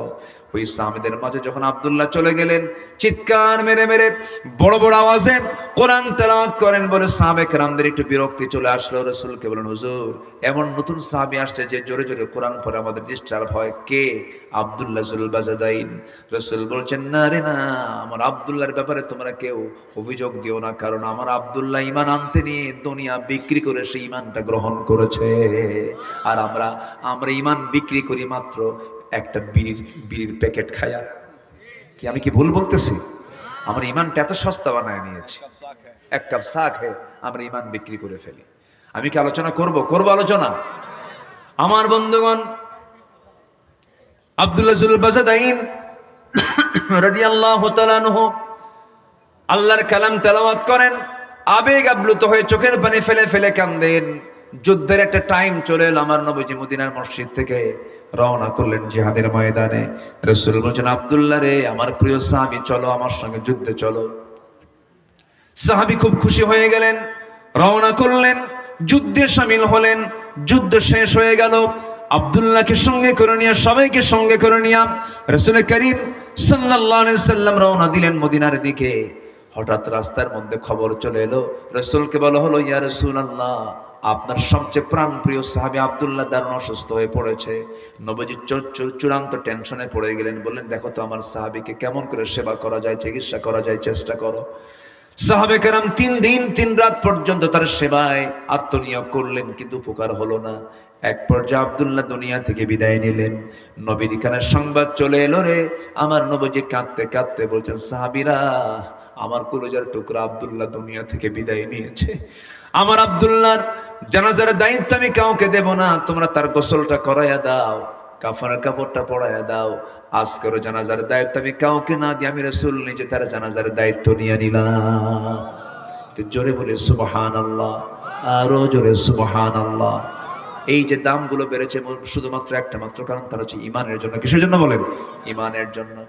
আমার নবীজি করলেন কি, জানাজায় শামিল হয়ে গেলেন, জানাজায় দাঁড়ায় গেলেন, রাসূল জানাজা পড়ায়া দিলেন, শেষ হয়ে গেল জানাজা। রাসূল এবার উন্মুক্ত সাহাবীদেরকে সামনে করে বলছো, সাহাবীরা শোনো, আমার আব্দুল্লাহর জানাজা তো হয়ে গেল, আব্দুল্লাহর কাফন দাফন কোথায় হবে, দাফনটা কোথায় হবে হুজুর? ওই যে 2 পাহাড়ের ঠিক মাঝখানে আমরা কবরটা খনন করেছি তার জন্য। রাসূল বলছেন, তোমরা কেউ আব্দুল্লাহর কবরে নামবে না, আমি রাসূল নিজে তার কবরে নেমে তার লাশটা আমি কবরে শোয়া দেব। আমার রাসূল এই কথা যখন বললেন, সাহাবীরা আশ্চর্য হয়ে গেলেন, রাসূল তেমন সহজ বরাবর করেন না। আমার নবীজি সোজা চলে গেলেন, কবরের সামনে গিয়ে দাঁড়ালেন, কাদা কাদা কণ্ঠে আমার নবীজি বলছেন, আমার আবু বকর কোথায়, আমার ডানে আসো, আমার ওমর কোথায়, বামে আসো। আমার নবীজি সবার আগে কবরে নামলেন, কবরে নেমে বলছেন, আবু বকর আমার ডানে নামো, ওমর আমার বামে নামো। ওই কবরে নামছেন মোট কয়জন বলেন? পৃথিবীর সেরা মানুষ, পৃথিবীর সেরা মানুষ 3 জন সেই সাহাবীর কবরে নেমেছেন কবরের লাশ রাখার জন্য। আমার নবীজি কবরের ঠিক মাঝখানে দাঁড়ায়া হাত 2টা আগায় দিলেন, বরকতের হাত আগায় দিয়ে বলছে, সাহাবীরা আমার প্রিয় আব্দুল্লাহর লাশটা আমার হাতে তুলে দাও। লাশটা যখন হাতে তুলে দেওয়া হলো, রাসূল বলছেন, আবু বকর আমার আব্দুল্লাহর মাথাটা ধরো, আমার ওমর আমার আব্দুল্লাহর পাটা ধরো। 3 জন মিলে সমানভাবে কবরে শোয়া দিলেন। চেহারাটা কিবলামুখী করে দিলেন নবীজি তার বরকতের হাতে, বুকের উপরে হাত রেখে আকাশের দিকে তাকায়া অশ্রু বিজড়িত অশ্রুপূর্ণ চক্ষু নিয়ে আমার নবীজি আকাশের মালিকের দিকে তাকায় বলছেন, ও আকাশের মালিক, এই মুহূর্ত পর্যন্ত আমি আব্দুল্লাহর উপরে সন্তুষ্ট আছি, মেহেরবানি করে আব্দুল্লাহর সমস্ত কিছুকে তুমি আল্লাহ মাফ করে দাও।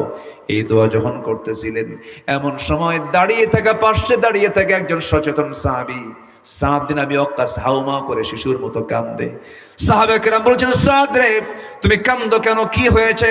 হাউমাউ করে কান্দো কেন? তিনি বলছেন, আমি সাদ পোড়া কপাল, আজকে আমি সাদ যদি জীবন্ত সাদ বিন আবি ওয়াক্কাস না হয়ে যদি মৃত সাদ বিন আবি ওয়াক্কাস হয়ে যদি এই কবরের বাসিন্দা হতাম, আর এই কবরের বাসিন্দাকে দাফন করার জন্য পৃথিবীর সেরা 3 জন মানুষ যার কবরে নামে, তার মতো ভালো কিসমতওয়ালা মানুষ কে আছে? আমি জীবিত না হয়ে মরা সাদ হলে পরে আমার জীবন ধন্য হয়ে যেত। জোরে বলে সুবহানাল্লাহ, আরো জোরে বলে সুবহানাল্লাহ, আরো জোরে বলে সুবহানাল্লাহ। এই যতক্ষণ ধরে যে কথাটা বোঝানোর জন্য চেষ্টা করলাম, 1 নম্বর পয়েন্ট, আমার বন্ধুগণ, সবকিছুর মূলে একটা মানুষের দাম সম্মান বাড়ে হলো ইমানের কারণে। কিসের কারণে বলেন? ইমানের কারণে। ইমান আছে যার, সম্মান আছে তার, ইমান আছে যার, পুরস্কার আছে তার, ইমান আছে যার, মর্যাদা আছে তার, ইমান আছে যার, নেতৃত্ব আছে তার। আমরা বেঈমানদের কোন নেতৃত্ব বাংলার জমিনে বাস্তবায়ন হতে দেব না। কোন বেনামাজি, চোর, লম্পট, চাঁদাবাজদের হাতে আমরা দেশ আর ফেরত দিতে চাই না।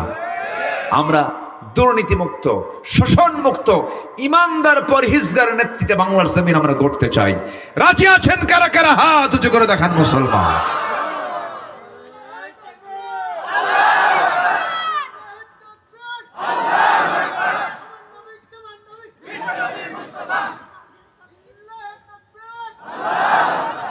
আল্লাহ কবুল করুন, আল্লাহ কবুল করুন। স্লোগানটা একটু আস্তে আস্তে হলো, একটু মশান কম হলো, তাই না? রাত বেশি হয়ে গেছে তো ঘুম ধরছিল আপনাদের। নারায়ে তাকবীর! এই তো কেবল মনে হচ্ছে যে এখানে তাজা মানুষ আছে। বলি আলহামদুলিল্লাহ, আরো জোরে বলি আলহামদুলিল্লাহ। সফল হওয়ার জন্য 10টা কাজ, এর মধ্যে 1 নাম্বার গেল। সফল হওয়ার শর্ত হচ্ছে 10টা, 1 নাম্বার গেল ইমান আনা। তাও পরিপূর্ণ হয় নাই, একটার অর্ধেক, এবং নেক আমল করা। কি আমল করা বলেন? জমির আইল ঠেলাঠেলি করা, বোনের সম্পত্তি না দেওয়া। হ্যাঁ, আস্তে আস্তে কয় কি ঠিক আছে রেখে, এগুলো ঠিক আছে? এগুলো করা যাবে? ঘুষের কারবার করা, মাশাআল্লাহ হাজী সাহেব সুদও খাওয়া, এগুলো করা যাবে? এই সময় কেউ উঠেন না, উঠলে ভাববো ওটাই সুদ খায়। বসেন না, আমি আটকাতে পারতেছি না, আসলে অনেক রাত হয়েছে তো। বসেন, আর কিছু সময় আমি কথা বলবো, একটু সময় দেন প্লিজ। একটা আলোচকের সামনে থেকে যখন একটা করে লোক ওঠে, আলোচকের কলিজা থেকে যেন একটা করে তার ছিঁড়তে থাকে, খুব কষ্ট হয়। একটু বসেন। তাহলে ঈমান এনেছি আমরা, নেক আমলও করব। রাজি আছেন না ইনশাআল্লাহ? এখন আয়াতটা মিলাই দিয়ে আল্লাহ কি বলছেন সূরা বুরুজের 11 নম্বর আয়াতে? আল্লাহ রাব্বুল আলামিন বলেন, ইন্নাল্লাযীনা আমানু ওয়া আমিলুস সালিহাতি লাহুম জান্নাতুন তাজরি মিন তাহতিহাল আনহার যালিকাল ফাওজুল কাবীর। কি কাবীর? বলেন বলেন বলেন। ফাউজুন মানে সফল, যালিকাল ফাউজুল কাবীর। ফাউজুন মানে সফলতা, বড় সফল সে হবে যে ঈমান আনবে এবং নেক আমল করবে। আজান শোনার সঙ্গে সঙ্গে সে দৌড়াবে কিসের দিকে বলেন? আসতে বলবেন না, কিসের দিকে বলেন? হাইয়া আলাস সালাহ, হাইয়া আলাল ফালাহ। নামাজের দিকে আসো, কল্যাণের দিকে আসো। আমার দেশে এমন দল আছে যে দলের জনসভায় গেলে পরে জোহর নামাজের কর্মসূচি নাই, আসর নামাজের কর্মসূচি নাই, মাগরিবের কর্মসূচি নাই। এমন দল আমার দেশে মনে হয় নাই। আসতে বলবেন না, আছে না নাই? যে দলের দলীয় কর্মসূচিতে নামাজের কার্যক্রম থাকে না, সেই দল কখনো জান্নাতের দল হতে পারে না, সেই দল কখনো জান্নাতের কারণ হতে পারে না। এই জন্য নামাজ আছে যেখানে নেতৃত্ব মানবো সেখানে, নামাজ নাই যেখানে থুতু মারবো সেখানে।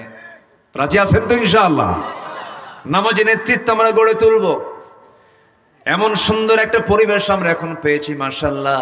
গতকালকে ঢাকায় একটা বড় মার্চ ফর গাজা হয়ে গেল, জানেন না আপনারা? কত বড়, কোনো বাধা নাই, কোনো জঙ্গি নাটক নাই, কিচ্ছু নাই, সব চলছে অবাধে। বলি আলহামদুলিল্লাহ। হুজুররা রাস্তায় নামতেই পারে না, হুজুর দেখলেই বলতো তেতুল হুজুর। এই এই জঙ্গি কত কি। একটা ছিল কুষ্টিয়ার কমিউনিস্ট পার্টির নেতা আল্লামা হাসানুল হক ইনু, নাম শুনছেন তো? আল্লামের জন্য কইলাম, কারণ আহমদ শফির মতো লোককে সে বলেছে তেতুল হুজুর, আল্লামা সাইদের মতো লোককে বলেছে রাজাকার, এরকম করে সে গালি দিত। এখন একটু মজা মজা দেখো যে কষ্ট কেমন লাগে, জেলখানে থাকতে কেমন কষ্ট হয়, আল্লাহ একটু বুঝাইয়া দিচ্ছেন। হাড়ে হাড়ে টের পাচ্ছে ওরা এখন, ঠিক কিনা? অনেক কিছু করেছে, অনেক নাটক করেছে তারা। এই নাটকের অবসান ঘটিয়ে দিয়েছেন তিনি আমার কে? আসতে বলবেন, তিনি আমার কে? জাতি এমন বিপদে পড়ছিল, যখন মানুষ কেউ বিপদে পড়ে তখন কোন দোয়া কয়? বলেন কোন দোয়া কয়? আমার দেশের জাতীয় ক্রাইসিসে কোন লোকটা আসছে, নাম কি কর? ঠিক আছে না? ডক্টর মোহাম্মদ ইউনুস। দুই নবী একসাথে, দুই নবীর নাম মোহাম্মদ আবার ইউনুস। কয় নবী হলো? দুই নবী। আমার জীবদ্দশায়, আমি আমার বুদ্ধি বয়সে যেই মাসে পেঁয়াজের ব্যবহার সবচাইতে বেশি, সেই পেঁয়াজের দাম ছিল 20 থেকে 25 টাকা রমজান মাসে। আমি আমার বুদ্ধির বয়সে আমি কখনো পাই নাই। মেনে নিতে হবে তো? কি কি আসতে কন কেন? মেনে নিতে হবে কিনা বলেন? ভারত থেকে কোনো পেঁয়াজ আসছে? তাহলে হলো কেমন? আমি নিজে যে টিকিট কেটেছি বিমানের, 1.5 লক্ষ টাকা টিকিট কেটেছি, সেই বিমানের টিকিট এখন 50,000 টাকা, 2 গুণ নাই। কেন? শর্ত জড়িয়ে দেওয়া হচ্ছে, কোনো সিন্ডিকেট চলবে না, একটা পাসপোর্ট একটা টিকিট, পাসপোর্ট বিহীন কোনো টিকিট চলবে না। সব স্বাভাবিক হয়ে গেছে। শুধুমাত্র সততা স্বচ্ছতার নেতৃত্ব যদি বাংলার জমিনে জারি হয়ে যায়, গোটা পৃথিবীর ভিতরে একটি আদর্শ মাইল ফলক রাষ্ট্রে পরিণত হবে বাংলাদেশ। শুধু সৎ যোগ্য নেতৃত্বের দরকার, আমাদের কাউকে লাগবে না। আমার দেশের মাটি কিসের সোনা? সোনার চেয়েও খাঁটি, আলহামদুলিল্লাহ বলে। কাতারে গিয়েছিলাম। কাতার হলো পৃথিবীর সবচাইতে ধনী রাষ্ট্র, 1 নম্বর তালিকায় ছিল এক সময়। 1 নম্বর ধনী রাষ্ট্র হলো কাতার। সেই দেশে গেলাম, কোথাও একটা গাছও নাই।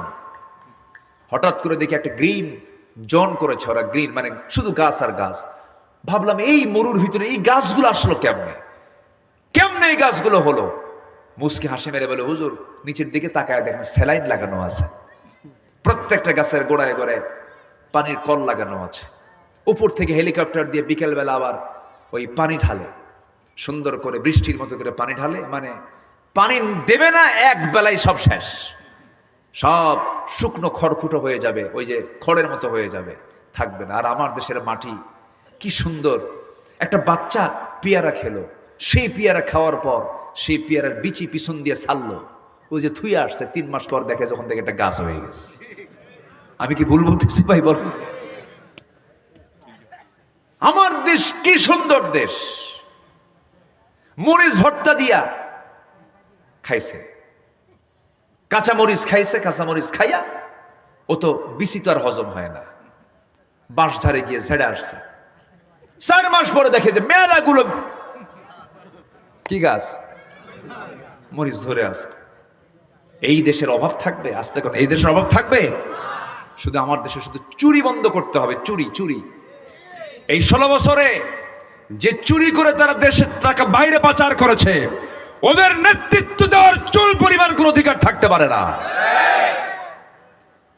দেশপ্রেম ওদের মানায় না। রাগ করতেছেন নাকি? রাগ করলেও কোনো যায় আসে না। জেল খাটছি, কোনো দোষ ছিল না, ওয়াজ করছি, হক কথা বলছি, মাহফিল থেকে ধরে নিয়ে চলে গেছে, আমাকে লক্ষ্য করে গুলিও করা হয়েছে, অনেক কিছু করেছে। গ্রেফতার করে থানায় নিয়ে গেল, ওসি কান্দে। বললাম আপনি কান্দেন কেন? চোখে পানি। হুজুর বদদোয়া দিয়েন না। বললাম বদদোয়া দেব না তো ধরছেন কেন? হুজুর উপায় নাই, চাকরি চলে যাবে, বউ বাচ্চা আছে, চাকরি বাঁচান তো ফরজ। আমি বললাম ইমান বাঁচান তো নফল। শেষমেশ ধরে নিয়ে জেলখানায় ঢুকায় দিল। জেলখানায় ঢুকলাম, গোটা দুনিয়াই তো জেলখানা। ঢুকলাম জেলখানায়, ঢোকা মাত্রই দেখি এক বুড়ো চাচার বয়স প্রায় 80 বছর বয়স, আমার দিকে তাকায়া লম্বা একখান সালাম দেব। হুজুর আপনি জেলখানায় ঢুকছেন? খুব খুশি হলাম। তো বললাম জেলখানায় ঢুকলে কেউ খুশি হয়? চাচা এটা কেমন বললেন? কি বাবা, ওয়াজ শুনতে যাই তোমার বহু মাহফিলে, এত চেষ্টা করে একবার মোসাফা করব, এই চান্স পাই নাই। এত সুন্দর আল্লাহ চান্স দিয়ে দিছে, জেলখানায় থাকে।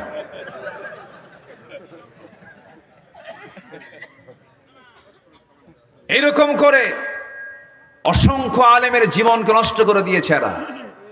আল্লামা সাঈদীর মতো জীবনকে তিলে তিলে জেলখানায় রেখেও তাদের রাগ মেটে নাই। দিল্লির প্রেসক্রিপশনে চিকিৎসার নাম করে ফাঁসির মঞ্চে ঝুলিয়ে মেরেছে তাকে।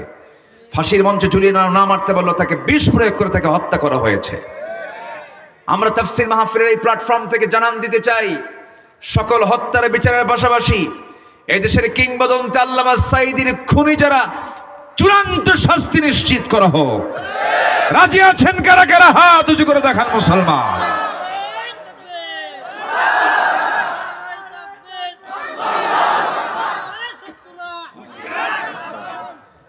আল্লাহ কবুল করুন, জোরে বলি আমিন।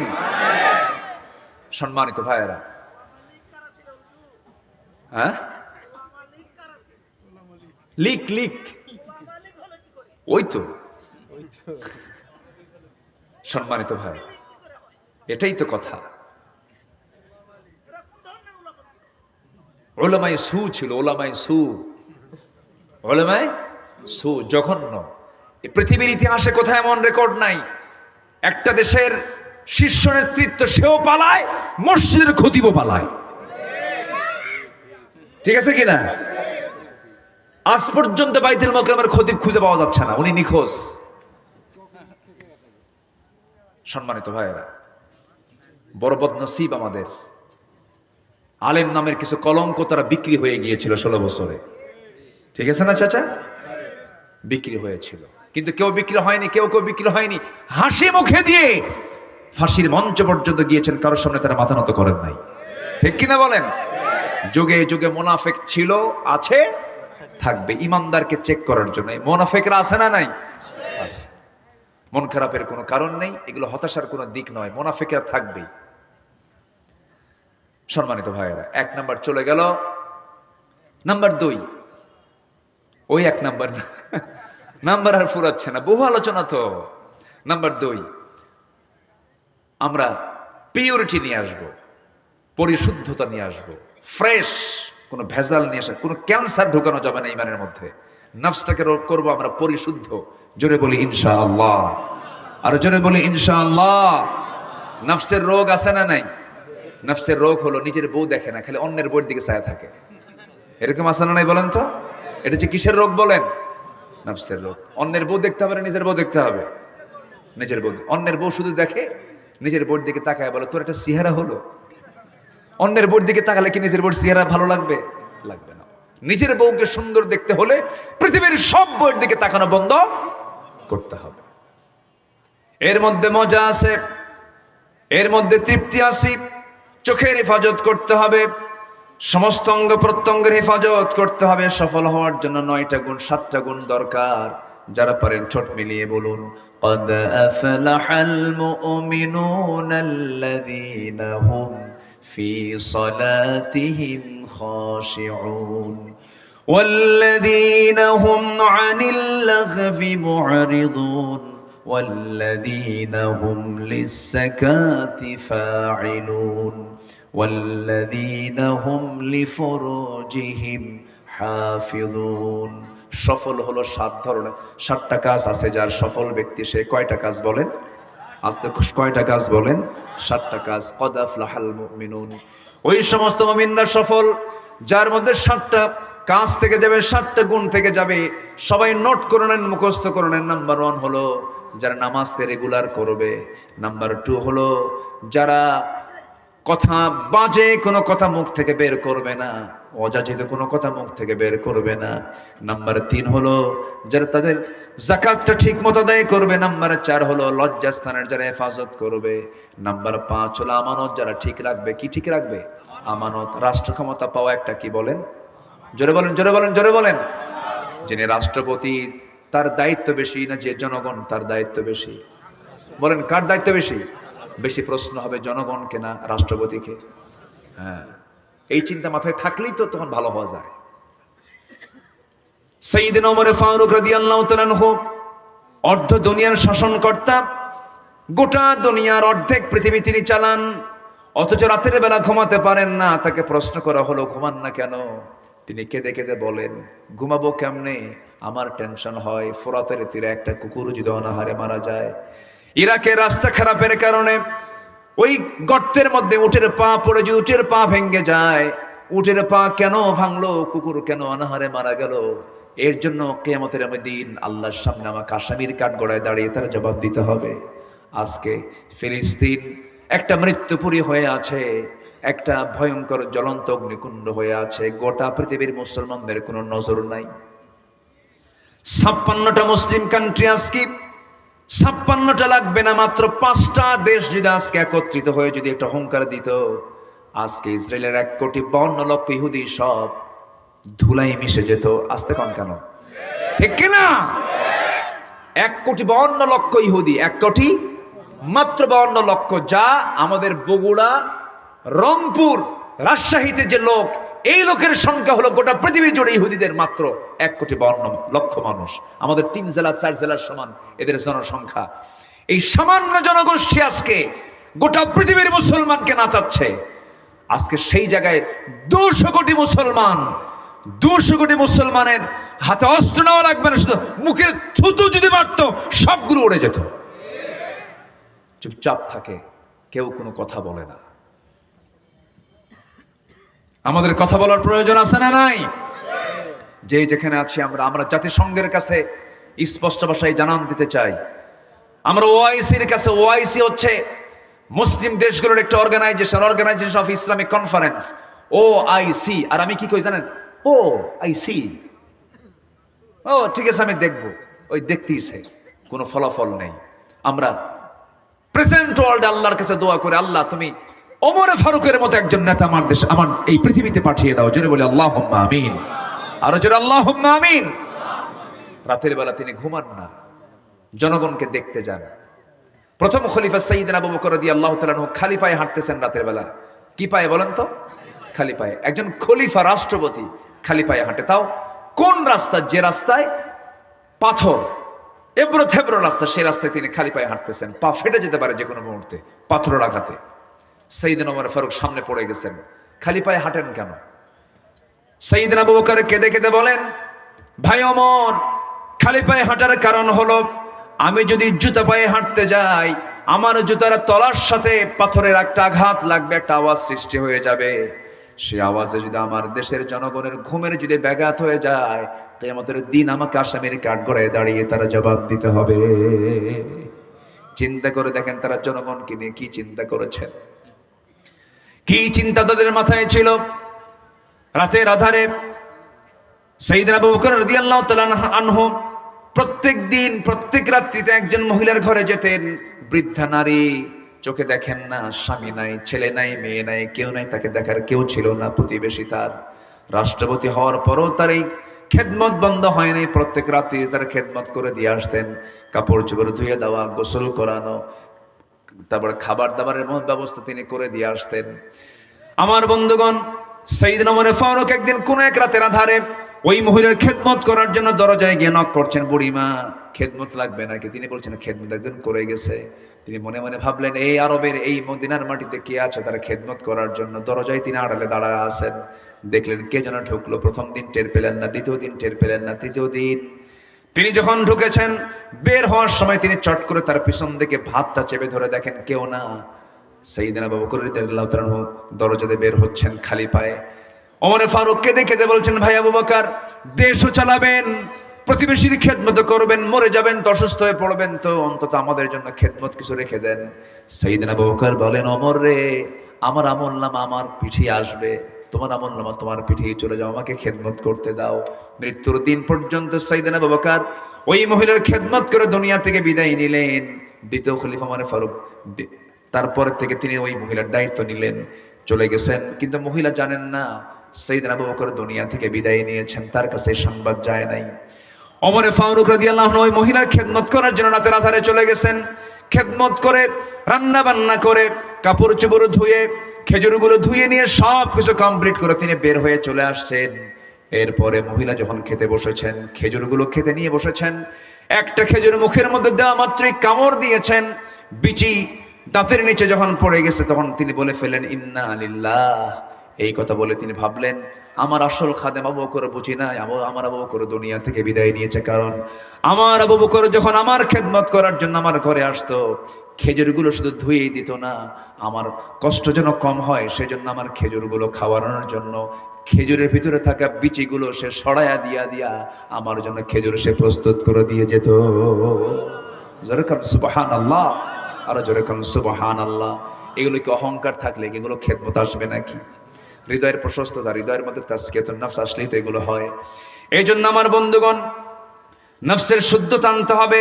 قد أفلح من تزكى وذكر اسم ربه فصلى بل تؤثرون الحياة الدنيا। জোরে বলুন আল্লাহু আকবার। নাম্বার 3 হলো সত্যবাদী হওয়া। নাম্বার 3 কে বলেন? বলেন বলেন বলেন বলেন। সত্যবাদী হওয়া। আমরা সত্যবাদী হব, জোরে বলি ইনশাআল্লাহ। নাম্বার 4 হলো তাকওয়া অর্জন করা। মান ইউতিইল্লাহা ওয়া রাসূলাহু ওয়া ইয়াখশাল্লাহ ওয়া ইয়াত্তাকিহি ফাউলাইকা হুমুল ফাইজুন। জোরে বলুন আল্লাহু আকবার। নাম্বার 5 হলো, ও বান্দা, তুমি যদি ধৈর্যশীল হতে পারো, আমি তোমাকে বিশাল বড় সময় সম্মান দিয়ে দেব। ইন্নী জাযাইতুহুমুল ইয়াওমা বিমা সাবারু আন্নাহুম হুমুল ফাইজুন। জোরে বলুন আল্লাহু আকবার। ধৈর্য যোগ্যতা না রাগ যোগ্যতা? আস্তে কয়। ধৈর্য যোগ্যতা না রাগ যোগ্যতা? রাগ করতে কোনো ট্রেনিং লাগে নাকি? কিন্তু ধৈর্য আনতে কি লাগে বলেন? ট্রেনিং লাগে, অনেক বড় ধৈর্যের পরিচয় দিতে হয়। ধৈর্যশীলের জন্য জান্নাত, রাগী ব্যক্তির জন্য দুনিয়াও ক্ষতি। রাগ করা মাত্রই স্ট্রোক করে, আসে না? আসে না? এরকম আসে না? রাগ করবেন, দুনিয়াও নষ্ট হবে, আখিরাত নষ্ট হয়ে যাবে। রেগে যাবেন তো হেরে যাবেন, সবকিছু শেষ হয়ে যাবে। আল্লাহ বলছেন আমি তাদেরকে দারুণ ভালোবাসি, তারাই হলো সফল কাম। নাম্বার 6 হলো আল্লাহ এবং রাসূলের আনুগত্য করতে হবে। আমরা আল্লাহ এবং রাসূলের আনুগত্য জীবনের সকল জায়গায় করব। আল্লাহ রাব্বুল আলামিন বলেন, ওয়া মান ইউতিইল্লাহা ওয়া রাসূলাহু ফাকাদ ফাযা ফাওজান আযীমা। জোরে বলুন আল্লাহু আকবার। নবীর সঙ্গে ভালোবাসা আগে দরকার না আনুগত্য আগে দরকার? বলেন তো, বলেন, আনুগত্য আগে দরকার না ভালোবাসা আগে দরকার? বলেন বলেন বলেন বলেন। আনুগত্য। আনুগত্য না হলে ভালোবাসার কোনো দাম নাই। আপনি আপনি কেন, গোটা দুনিয়ার মানুষ এক হলেও আবু তালেব রসুলকে যে সেবা দিয়েছেন, যে ভালোবাসা দিয়েছেন, কেউ তার সমান করতে পারে নাই, পারবে না। কিন্তু সে আবু তালেব জান্নাতে না জাহান্নামী? কি নাই? ভালোবাসা নাই না ঈমান নাই? বলেন বলেন বলেন, কি নাই? ভালোবাসা নাই না আনুগত্য নাই? আনুগত্য নাই। এই জন্য ভালোবাসা আগে না আনুগত্য আগে? আনুগত্য। কথাটা কিন্তু খুব দামি, একটু মনে রাখবেন সবাই। তাহলে ভালোবাসা আগে দরকার না আনুগত্য আগে দরকার? ওয়া ইউতিইল্লাহ রাসূলাহু ফাকাদ ফাযা ফাওজান আযীমা। ফাওজান আযীমা। সব আয়াতে ফাওজুন মুফলিহুন শব্দ কিন্তু আছে। আপনি আমার আলোচনা শুধু শুনছেন না, ক্যামেরার প্রযুক্তির কল্যাণে গোটা দুনিয়ায় আলোচনাগুলো চলে যাবে। এই জন্য আমাকে প্রত্যেকটা আয়াতের কোটেশন দিয়ে আমি যেন আলোচনাগুলো মানুষ যেন শুনে যেন বুঝতে পারে যে দলিল আদিল্লা নির্ভর কথাই যেন বলা হয়, এই দিকে আমি একটু সবসময় খেয়াল করার চেষ্টা করি। নাম্বার 7 হলো সৎ কাজের আদেশ দেওয়া, অসৎ কাজের বাধা প্রদান করা। সফলতার জন্য এটা একটা গুরুত্বপূর্ণ বিষয়। আজকে জাতি যদি সৎ কাজের আদেশ এবং অসৎ কাজের বাধা দিতে পারত, এই দেশে কি বেশ্যাবৃত্তির লাইসেন্স পাস হতো? লাইসেন্স থাকতো? থাকতো না। আমরা এই কাজটা করতে পারিনি। আমার আপনার চোখের নাকের ডগায় প্রশাসন, স্কুল, কলেজ, ইউনিভার্সিটির চোখের সামনে, ক্যাম্পাসের সামনে একটা পরপুরুষ পরনারী গাছের গোড়ায় গোড়ায় বসে, উরুর উপরে মাথা দিয়া নারী শুয়ে আছে, ঘন্টার পর ঘন্টা বিড়ি খায়। কি খায়? বাদাম খায়, বিড়ি খায়। প্রশাসন দেখে, কেউ কি কিছু বলে? কেউ কিছু বলে না। এটা কি ইমানদারের লক্ষণ বলেন তো? এটা কি সফলতা? না। আল্লাহ রাব্বুল আলামিন বলেন, ওয়ালতাকুম মিনকুম উম্মাতুন ইয়াদউনা ইলাল খায়রি ওয়া ইয়া'মুরুনা বিল মা'রুফি ওয়া ইয়ানহাউনা আনিল মুনকার ওয়া উলাইকা হুমুল মুফলিহুন। জোরে বলি আল্লাহু আকবার। সূরা আলে ইমরান 104 নম্বর আয়াত। তওবা করব। নাম্বার 8 হলো তওবা করা। কি করা বলেন? তওবা করা। আল্লাহর কাছে আমরা তওবা করব। দুনিয়াতে কারো কাছে মাফ চাইলে সে বলে শেষ পর্যন্ত ধরা দিলি, খোঁটা একটা মেরে দেয়। কিন্তু আল্লাহ বলছেন, বান্দারে তুই যখন সব পাপগুলো করে যখন আমার কাছে মাফ চাস, আমি আল্লাহ দারুণ খুশি হয়ে তোরে মাফ করে দে। আমরা মাফ চাইবো কার কাছে? সন্তান বাপকে বাপ বাপ বারবার আব্বা আব্বা বলে বারবার ডাকলে পরে বাপ খুশি হয় না, রাগ হয়? এত ডাকি না, না, বাপ বারবার বলে খুশি হয়? হ্যাঁ, বারবার ডাকলে খুশি হয়? আব্বা আব্বা আব্বা আব্বা আব্বা খুশি হবে? এত ডাকিস কেন? কি হয়েছে তোর? ঠিক আছে না? কিন্তু আমার আল্লাহ এমন আল্লাহ, যে আল্লাহকে যত বেশি ডাকবেন আল্লাহ তত বেশি খুশি হয়ে যাবেন। সুবহানাল্লাহ, আলহামদুলিল্লাহ, আল্লাহু আকবার। সুবহানাল্লাহ, আলহামদুলিল্লাহ, আল্লাহু আকবার। এই শব্দগুলো দিয়ে যারা জিহবাটা ভেজা থাকে, ওই জিহবা ভেজায় কোনোদিন গীবত আসে না। কি আসে না বলেন? গীবত আসে না। বলেন সুবহানাল্লাহ, আলহামদুলিল্লাহ, আল্লাহু আকবার। এটা দিয়ে আমরা জিহ্বাকে ভিজায় রাখবো। দেখবেন কিছু কিছু বুড়া চাচা আছে গ্রামের ভিতরে, কিছু চার দোকান আছে, 3 মাথার মোড়ে, 4 মাথার মোড়ে, ত্রিমোহনী, চৌমোহনীর মোড়ে কিছু 4 দোকানগুলো আছে। সেই জায়গায় বসে বসে কুটকুট করে বাদাম খায়, চা খায়, বিড়ি খায়, আর গীবত করে। আছে না নাই বলেন? এগুলো করার সময় আমাদের নাই। সর্বক্ষণ এই মুখে জিকির করব। কার জিকির? তওবা করব কার কাছে? কার কাছে তওবা করব? আল্লাহ রাব্বুল আলামিন বলেন, তুবু ইলাল্লাহি জামিআন আইয়ুহাল মুমিনুনা লাআল্লাকুম তুফলিহুন। তওবা করে আল্লাহর কাছে সবাই মিলে তোমরা সফল হয়ে যাবে। কার কথা বলেন? ওইদিকে মুমিনরা সফল হলো 7 কাজে।